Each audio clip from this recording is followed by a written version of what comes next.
Hi hello ಎಲ್ಲರಿಗೂ ನಮಸ್ಕಾರ. ನಾನು Deepa Narotte and welcome to teacher tax YouTube channel. ಇವತ್ತು ನನ್ನ ವಿಡಿಯೋ ಬಂದು exam related video and first ಸ್ಟೂಡೆಂಟ್ಸಿಗಾಗಿರುತ್ತೆ. ಸೊ ಎಕ್ಸಾಮ್ ಟೈಮಲ್ಲಿ ಹೇಗೆಲ್ಲ ಪ್ರಿಪೇರ್ ಆಗಬೇಕು ಅನ್ನೋದ್ರ ಬಗ್ಗೆ. So best way to prepare for an exams. Okay, so ಇದರಲ್ಲಿ ಜಸ್ಟ್ ಒಂದು 5 ಟಿಪ್ಸ್ನ ಕೊಡ್ತಾ ಹೋಗ್ತೀನಿ. ಸೊ ಅದನ್ನು ಯೂಸ್ ಮಾಡಿಕೊಂಡ್ರೆ ನಿಮಗೆ ಸ್ಟಡೀಸಿಗೆ ತುಂಬಾ ಹೆಲ್ಪ್ ಆಗುತ್ತೆ ಅಂತ ಹೇಳಕ್ಕೆ ಇಷ್ಟ ಪಡ್ತೀನಿ. ಓಕೆ, ಸೊ ಅದರಲ್ಲಿ ಫಸ್ಟ್ ಟಿಪ್ ಏನಪ್ಪಾ ಅಂದ್ರೆ, ಸೊ ಇವಾಗ ಎಕ್ಸಾಮಿಗೆ ಪ್ರಿಪ್ರೇಷನ್ ಆಲ್ಮೋಸ್ಟ್ ಇವಾಗ ಎಲ್ಲ ಕಡೆ ಎಕ್ಸಾಮ್ಸ್ ನಡೀತಾ ಇದೆ. ಪ್ರಿಪ್ರೇಟರಿ ಆಗಿರ್ಬೋದು, ಕಾಲೇಜ್ ಲೆವೆಲ್ ಎಕ್ಸಾಮ್ಸ್ಗಂತೂ ನಡೀತಾ ಇರುತ್ತೆ. ಓಕೆ, ಸೊ ಈ ಟೈಮಲ್ಲಿ ಪ್ರಿಪ್ರೇಷನ್ಸ್ ಅಂದರೆ ಶಾರ್ಟ್ ಟೈಮ್ ಪ್ರಿಪ್ರೇಷನ್ಸೇ ಬೇರೆ ಇರುತ್ತೆ. ನಿಮ್ಮ ಲಾಂಗ್ ಟೈಮ್ ಅಂದರೆ ಸ್ಕೂಲ್ ಅಥವಾ ಕಾಲೇಜ್ ಸ್ಟಾರ್ಟ್ ಆಗಿದ್ದಂತಹ ಪ್ರಿಪ್ರೇಷನ್ಸೇ ಬೇರೆ ಇರುತ್ತೆ. ಈ ಒಂದು ಶಾರ್ಟ್ ಟೈಮ್ ಪ್ರಿಪ್ರೇಷನ್ಸ್ ಅಂದರೆ ಶಾರ್ಟ್ ಪೀರಿಯಡಲ್ಲಿ ಎಕ್ಸಾಮಿಗೆ ಪ್ರಿಪೇರ್ ಆಗೋಬೇಕಾದ್ರೆ ಸೊ ನೀವು ಲಾಂಗ್ ಟೈಮ್ ಪ್ರಿಪ್ರೇಷನ್ ಬಿಟ್ಟು ಇಲ್ಲಿ ಬೇರೆ ಒಂದಿಷ್ಟು ಟ್ರಿಕ್ಸ್ನ ಫಾಲೋ ಮಾಡಬೇಕಾಗತ್ತೆ. ಓಕೆ, ಸೊ ಅದು ಯಾವ್ದಾವ್ದು ಅಂತ ಹೇಳ್ತಾ ಹೋಗ್ತೀನಿ. ಓಕೆ, ಸೊ ಫಸ್ಟ್ ಥಿಂಗ್ ಏನಂದ್ರೆ, ನೀವು ಓದಕ್ಕೆ ಅಫ್ಕೋರ್ಸ್ ಈಗ ಎಲ್ಲ ಸ್ಟೂಡೆಂಟ್ಸ್ನ ಮೇನ್ ಫೋಕಸ್ ಎಕ್ಸಾಮ್ ಕಡೆ ಇರುತ್ತೆ. ಅವರೆಲ್ಲ ಆಲ್ಮೋಸ್ಟ್ ಅಲರ್ಟ್ ಆಗಿರ್ತಾರೆ ಓದಬೇಕು ಅಂತ.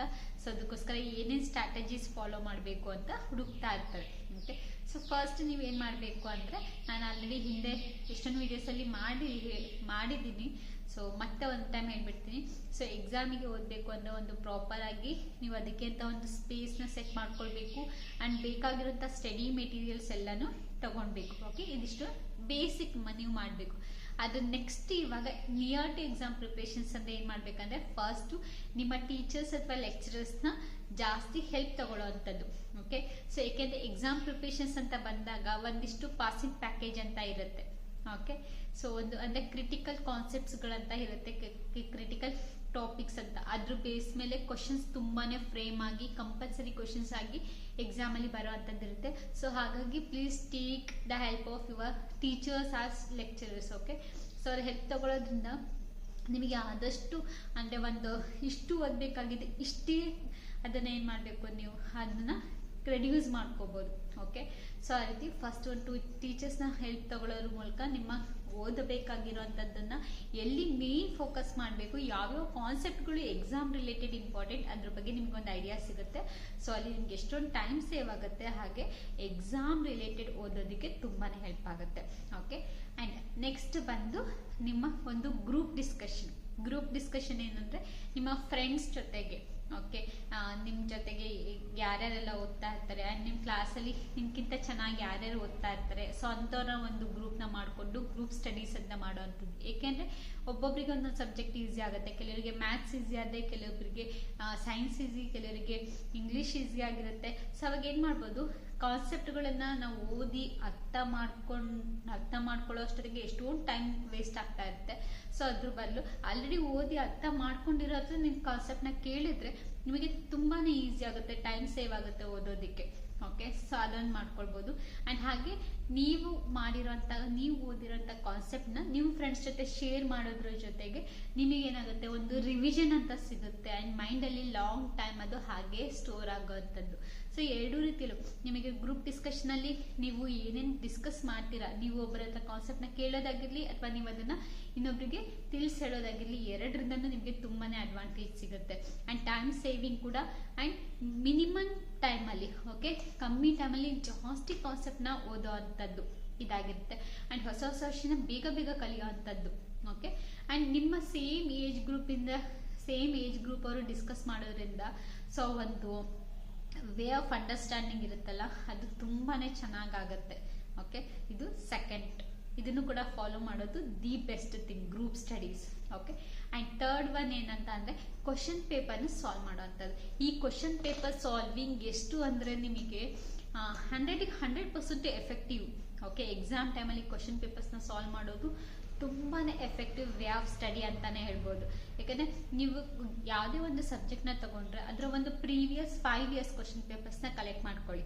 ಅಂದರೆ ಅದೇ ಇಯರ್ ಮಿಡ್ ಟರ್ಮ್ ಪೇಪರ್ ಆಗಿರ್ಬೋದು, ಪ್ರಿಪ್ರೇಟರಿ ಪೇಪರ್ ಆಗಿರ್ಬೋದು, ಇದನ್ನು ಬಿಟ್ಟಾಕಿ ಪ್ರೀವಿಯಸ್ ಇಯರ್ಸ್ನ ಕ್ವಶನ್ ಪೇಪರ್ಸ್ನ, ಆ್ಯನ್ಯುವಲ್ ಕ್ವಶನ್ ಪೇಪರ್ಸ್ನ ಕಲೆಕ್ಟ್ ಮಾಡ್ಕೊಳ್ಳಿ ಒಂದು 5 years. ಏಕೆಂದರೆ ಆಲ್ಮೋಸ್ಟ್ ಕೆಲವೊಂದು ಕ್ವಶನ್ಸ್ ರಿಪೀಟ್ ಆಗ್ತಾ ಇರುತ್ತೆ. ಓಕೆ, ಇಲ್ಲಾಂದರೆ ಒಂದು ಕ್ವಶನ್ ಇರುತ್ತೆ, ಅದಕ್ಕೆ ರಿಲೇಟೆಡ್ ಆಗಿ ನೆಕ್ಸ್ಟ್ ಅಂದ್ರೆ ಒಂದು ಕಾನ್ಸೆಪ್ಟ್ ಅಲ್ಲಿ ಒಂದು ಕ್ವಶನ್ ಕೇಳಿರ್ತಾರೆ, ಅದಕ್ಕೆ ಸ್ವಲ್ಪ ರಿಲೇಟೆಡ್ ಆಗಿ ಇನ್ನೊಂದು ಕ್ವಶನ್ ಬರುತ್ತೆ ಸೇಮ್ ಕಾನ್ಸೆಪ್ಟ್ ಅಲ್ಲಿ. ಈ ತರ ಒಂದು ಇದ್ದಾಗ ನಿಮ್ಗೊಂದು ಐಡಿಯಾ ಸಿಗುತ್ತೆ ಹೇಗೆ ಓದ್ಬೇಕು, ಕ್ವಶನ್ಸ್ ಫ್ರೇಮಿಂಗ್ ಹೇಗಿರುತ್ತೆ, ಅಂಡ್ ಯಾವ್ಯಾವ exam point of view important, and ಎಷ್ಟು ಮಾರ್ಕ್ಸ್ಗೆ ನಾವು ಬರಿಬೇಕು, ಅಂಡ್ ಅದರಲ್ಲಿ ಯಾವ್ದು ಮೇನಾಗಿ ಫೋಕಸ್ ಮಾಡಬೇಕು ಅನ್ನೋದ್ರ ಬಗ್ಗೆ ನಿಮಗೆ ಒಂದು ಐಡಿಯಾ ಸಿಗುತ್ತೆ. ಇದು the best way to study for an exam. Question ಪೇಪರ್ಸ್ನ ಕಲೆಕ್ಟ್ ಮಾಡ್ಕೊಳ್ಳೋದು ತುಂಬಾ ತುಂಬಾ ತುಂಬಾ ಇಂಪಾರ್ಟೆಂಟ್. ಓಕೆ, ಸೊ ಇದು third method. And fourth method ಏನಪ್ಪಾ ಅಂದ್ರೆ ಫ್ಲಾಶ್ ಕಾರ್ಡ್ಸ್ನ ರೆಡಿ ಮಾಡ್ಕೊಳ್ಳೋಂಥದ್ದು. ಫ್ಲಾಶ್ ಕಾರ್ಡ್ಸ್ ಅಂದ್ರೆ ನೀವು ಏನು ಕಂಪ್ಲೀಟ್ ಓದಿರ್ತೀರಾ ಅದನ್ನ ಒಂದು ಸಣ್ಣ ಚಿಟ್ಸ್ ಅಲ್ಲಿ ನೋಟ್ ಮಾಡ್ಕೊಳ್ಳೋ ಅಂಥದ್ದು. ಅಂದ್ರೆ ಈಗ ನೀವು ಇಡೀ ದಿವಸ ಏನು ಓದಿರ್ತೀರಾ, ಅದನ್ನ ಏನು ಓದಿ ಅರ್ಥ ಮಾಡ್ಕೊಂಡಿರ್ತೀರಾ, ಅದನ್ನ ಒಂದೇ ಒಂದು ಪಾಯಿಂಟ್ ಅಲ್ಲಿ ನೀವು ಜಸ್ಟ್ ಬರ್ಕೊಳ್ಳೋ ಅಂಥದ್ದು. ಓಕೆ, ಸೊ ಅದೇ ಇವಾಗ ನಮ್ಮ ಕೆಮಿಸ್ಟ್ರಿ ಸೆಕೆಂಡ್ ಪಿ ಅಲ್ಲಿ ಒಂದು ಸಾಲಿಡ್ ಸ್ಟೇಟ್ ಅಂತ ಬರುತ್ತೆ, ಪ್ಯಾಕಿಂಗ್ ಎಫಿಷಿಯನ್ಸಿ ಅಂತ ಒಂದು ಕಾನ್ಸೆಪ್ಟ್ ಬರುತ್ತೆ. ಓಕೆ, ಅದ್ರ ಮೇಲೆ ಕಂಪಲ್ಸರಿ ಕ್ವಶನ್ ಬಂದೇ ಬರುತ್ತೆ. ಓಕೆ, ಒಂದರಲ್ಲಿ ಡಿರೈವೇಷನ್ ಇದೆ, calculate the packing efficiency of HCP, RBCC ಅಥವಾ ಸಿಂಪಲ್ ಕ್ಯೂಬಿಕ್. ಈ ಮೂರಲ್ಲಿ ಒಂದು ಕಂಪಲ್ಸರಿ ಬಂದೇ ಬರುತ್ತೆ. ಸೊ ಇದಕ್ಕೆ ಫ್ಲಾಶ್ ಕಾರ್ಡ್ನ ಹೇಗೆ ರೆಡಿ ಮಾಡ್ಕೋಬೇಕು ಅಂದ್ರೆ ಪ್ಯಾಕಿಂಗ್ ಎಫಿಷಿಯನ್ಸಿ. ಓಕೆ, ಅದರಲ್ಲಿ ಎಷ್ಟು ಟೈಪ್ ಬರುತ್ತೆ, just HCP, BCC, SSCC. So ಈ ತರ ಜಸ್ಟ್ ಇಷ್ಟಿಷ್ಟೇ ನೋಟ್. ಓಕೆ, ಸಿಂಪಲ್ ಆಗಿ ಅಲ್ಲಿ ಜಸ್ಟ್ ಪ್ಯಾಕಿಂಗ್ ಎಫಿಷಿಯನ್ಸಿ PE ಅಂತ ಬರ್ಕೊಂಡು 3 ಟೈಪ್ಸ್ ಎಷ್ಟೆಷ್ಟು ಪರ್ಸೆಂಟೇಜ್, ಇಷ್ಟೇ ಒಂದು ಸಣ್ಣ ಫ್ಲಾಶ್ ಕಾರ್ಡ್. ಇಷ್ಟು ಫ್ಲಾಶ್ ಕಾರ್ಡ್ ಅಲ್ಲಿ ನಿಮ್ಗೆ ಅಷ್ಟು ಕಾನ್ಸೆಪ್ಟ್ಗಳು ಇಷ್ಟೇ ಒಂದು ಲೈನ್ ಅಲ್ಲಿ ಕವರ್ ಆಗಬೇಕು, ಅಂಡ್ ಅದು ನೋಡಿದ ತಕ್ಷಣ ನಿಮ್ಗೆ ನೆನಪಾಗಬೇಕು.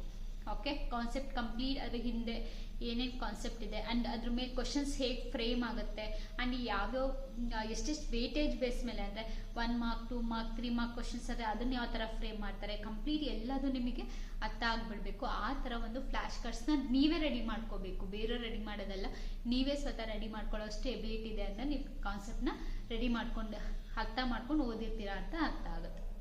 ಓಕೆ, ಸೊ ಅದು ನೆಕ್ಸ್ಟ್ ಇನ್ನೊಂದೇನಪ್ಪಾ ಅಂದ್ರೆ ಲಾಸ್ಟ್ ಇಂಪಾರ್ಟೆಂಟ್ ಮೈಂಡ್ ಮ್ಯಾಪಿಂಗ್. ಕಾನ್ಸೆಪ್ಟ್ನ ಮೈಂಡಲ್ಲೇ ಓದ್ಕೊಳ್ಳೋ ಅಂಥದ್ದು. ಹೇಗೆ ಅಂದರೆ ನೀವು ಜಸ್ಟ್ ಈಗ ಒಂದು ಫ್ಲಾಶ್ ಕಾರ್ಡ್ ಮಾಡ್ಕೊಂಡಿದ್ದೀರಾ ಅಂದರೆ ನಿಮಗೆ ಇನ್ನೊಂದು ಟೈಮ್ ಆ ಫ್ಲಾಶ್ ಕಾರ್ಡ್ ನೆಸೆಸಿಟಿನೇ ಇರಲ್ಲ. ಜಸ್ಟ್ ನೀವು ಕಣ್ಣು ಮುಚ್ಕೊಂಡು ಜಸ್ಟ್ ಹಿಂಗೆ ಥಿಂಕ್ ಮಾಡ್ತಾ ಇದ್ದೀರಾ ಅಂದರೆ ನಿಮ್ಮ ಮೈಂಡಲ್ಲೇ ಬರ್ತಾ ಇರಬೇಕು ಈ ಕಾನ್ಸೆಪ್ಟ್. ಹೀಗೆ ಫಾರ್ ಎಕ್ಸಾಂಪಲ್ ಇವಾಗ ಒಂದು ಸ್ಟ್ರಕ್ಚರ್ ಆಫ್ ಆಟಮ್ ಅಂತ ತಗೊಳ್ಳೋಣ, ಅಟಾಮಿಕ್ ಸ್ಟ್ರಕ್ಚರ್. ಒಂದು ಆಟಮ್ನ ಸ್ಟ್ರಕ್ಚರ್ ಹೇಗಿದೆ, ಓಕೆ, ಜಸ್ಟ್ ಹಿಂಗೆ ನಿಮಗೆ ಮೈಂಡಲ್ಲೇ ಬರಬೇಕು. It's just like our solar system. Atom ಅಲ್ಲಿ ಸೆಂಟರ್ ಅಲ್ಲಿ ನ್ಯೂಕ್ಲಿಯಸ್ ಇರುತ್ತೆ, ಹಾಗೆ ಸೋಲಾರ್ ಸಿಸ್ಟಮ್ ಅಲ್ಲಿ ಸೆಂಟರ್ ಅಲ್ಲಿ ಸನ್ ಇರುತ್ತೆ. ನೆಕ್ಸ್ಟ್ ಇಲ್ಲಿ ಜಸ್ಟ್ ಎಲೆಕ್ಟ್ರಾನ್ಸ್ ರಿವಾಲ್ವ್ ಆಗ್ತಾ ಇದ್ರೆ ಇಲ್ಲಿ ಪ್ಲಾನೆಟ್ಸ್ ಎಲ್ಲ ರಿವಾಲ್ವ್ ಆಗ್ತಾ ಇರುತ್ತೆ. ಈ ತರ ಮೈಂಡ್ ಅಲ್ಲೇ ನಿಮಗೆ ಕಾನ್ಸೆಪ್ಟ್ ಬರ್ತಾ ಹೋಗ್ಬೇಕು. That is a mind mapping. So ಈ ರೀತಿಯಲ್ಲೂ ಒಂದು ಎಕ್ಸಾಮ್ ಪ್ರಿಪರೇಷನ್ಸ್ ನ ನೀವು ಮಾಡ್ಕೋಬೇಕು. ಓಕೆ, ಅಂಡ್ ಅದ್ರ ಜೊತೆಗೆ ಎಕ್ಸಾಮ್ ಡೇ ಸ್ಟ್ರಾಟಜೀಸ್ ಅಂತ ಕೂಡ ಬರುತ್ತೆ. ಅಂದ್ರೆ ಎಕ್ಸಾಮಿನ ದಿವಸ ನೀವು ಏನೇನೆಲ್ಲ ಸ್ಟ್ರಾಟಜೀಸ್ ನ ಫಾಲೋ ಮಾಡ್ಬೇಕಂದ್ರೆ, ನೀವು ಏನ್ ಕಂಪ್ಲೀಟ್ ಓದಿರ್ತೀರಾ, ನೆಕ್ಸ್ಟ್ ಟೆಕ್ಸ್ಟ್ ಬುಕ್ ಆಗಿರ್ಬೋದು, ನೋಟ್ಬುಕ್ ಆಗಿರ್ಬೋದು, ನಿಮ್ಮ ಯಾವ್ದಾದ್ರು ಕ್ವಶನ್ ಪೇಪರ್ಸ್ ಆಗಿರ್ಬೋದು, ಫ್ಲಾಶ್ ಕಾರ್ಡ್ಸ್ ಆಗಿರ್ಬೋದು, ಇದನ್ನೆಲ್ಲ ಸೈಡಿಗೆ ಇಟ್ಕೊಳ್ಬೇಕು. ಜಸ್ಟ್ ನಿಮ್ಮ ಒಂದು ಮೈಂಡ್ ಕಾನ್ಸೆಪ್ಟ್ ಏನಿತ್ತು, ಮೈಂಡ್ ಮ್ಯಾಪಿಂಗ್ ಅಂತ ಹೇಳ್ತೀವಿ. ಓಕೆ, ಅದನ್ನ ತಲೆಯಲ್ಲಿ ಇಟ್ಕೊಂಡು ಜಸ್ಟ್ ಅದನ್ನ ಓದ್ತಾ ಹೋಗ್ಬೇಕು. ಓಕೆ, ಅದನ್ನ ಓದ್ತಾ ಹೋಗ್ಬೇಕು. ಅಂಡ್ ಅದ್ರ ಜೊತೆಗೆ ಎಕ್ಸಾಮಿನ ದಿವಸ ನೀವು ಕರೆಕ್ಟಾಗಿ ಪ್ರಾಪರ್ ಆಗಿ ನಿದ್ದೆ ಮಾಡಿರ್ಬೇಕು. ಒಂದು ಲೈಟ್ ಆಗಿರುವಂತ ಫುಲ್ ಅಂದ್ರೆ ಫುಲ್ ಅನ್ನೋಗೆ ಫೀಲ್ ಆಗಬೇಕು, ಬಟ್ ಲೈಟ್ ಆಗಿರುವಂತ ಫುಡ್ ಅನ್ನ ತಗೊಳ್ಬೇಕು. ಅಂಡ್ ಹೆಚ್ಚಾಗಿ ಏನೇನ್ ಬೇಕು ಸ್ಟಡಿ ಮೆಟೀರಿಯಲ್ಸ್, ಅಂದ್ರೆ ಆ ಟೈಮಲ್ಲಿ ಏನೇನು ಇಂಪಾರ್ಟೆಂಟ್ ಆಗಿರುತ್ತೆ ಎಕ್ಸಾಮ್ಗೆ, ಹಾಲ್ ಟಿಕೆಟ್ ಆಗಿರ್ಬೋದು, ಬೇಸಿಕ್ ನಿಮ್ಮ ಪೆನ್ ಪೆನ್ಸಿಲ್ ಇದೆಲ್ಲ ರೆಡಿ ಮಾಡಿಕೊಂಡು ಅಂಡ್ ಮೈಂಡ್ ಮ್ಯಾಪಿಂಗ್ ಕಾನ್ಸೆಪ್ಟ್ನ ಇಟ್ಕೊಂಡು ರಿವಿಷನ್ ಮಾಡ್ತಾ ಇರಬೇಕು. ಸೊ ಇದಿಷ್ಟು ಮಾಡ್ತಿದ್ದೀರಾ ಅಂದ್ರೆ ನಿಮಗೆ ಎಕ್ಸಾಮಿಗೆ 100% ಪ್ರಿಪೇರ್ ಆಗಿದ್ದೀರಾ ಅಂತ. ಸೊ ಇಷ್ಟು ಪ್ರಿಪೇರ್ ಆಗಿದ್ರೆ ಕಾನ್ಫಿಡೆನ್ಸ್ ಅನ್ನೋದು ಎಲ್ಲೂ ಕೂಡ ನಿಮಗೆ ಹೋಗಲ್ಲ. ಎಲ್ಲ ಕಾನ್ಫಿಡೆನ್ಸ್ ಅನ್ನೋದು ತುಂಬಾನೇ ಜಾಸ್ತಿ ಆಗಿರುತ್ತೆ. ಸೊ ಅದ್ರ ಥ್ರೂ ನೀವು ಎಕ್ಸಾಮ್ನ ಆರಾಮ್ಸೆ ಪಾಸ್ ಮಾಡ್ಬೋದು.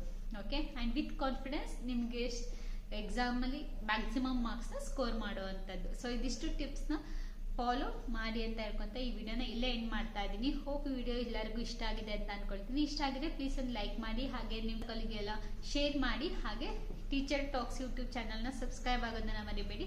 ನಾನು ನಿಮಗೆ ಸಿಗ್ತೀನಿ ಮುಂದಿನ ವಿಡಿಯೋದಲ್ಲಿ. ಅಲ್ಲಿವರೆಗೂ take care, bye bye, have a nice day.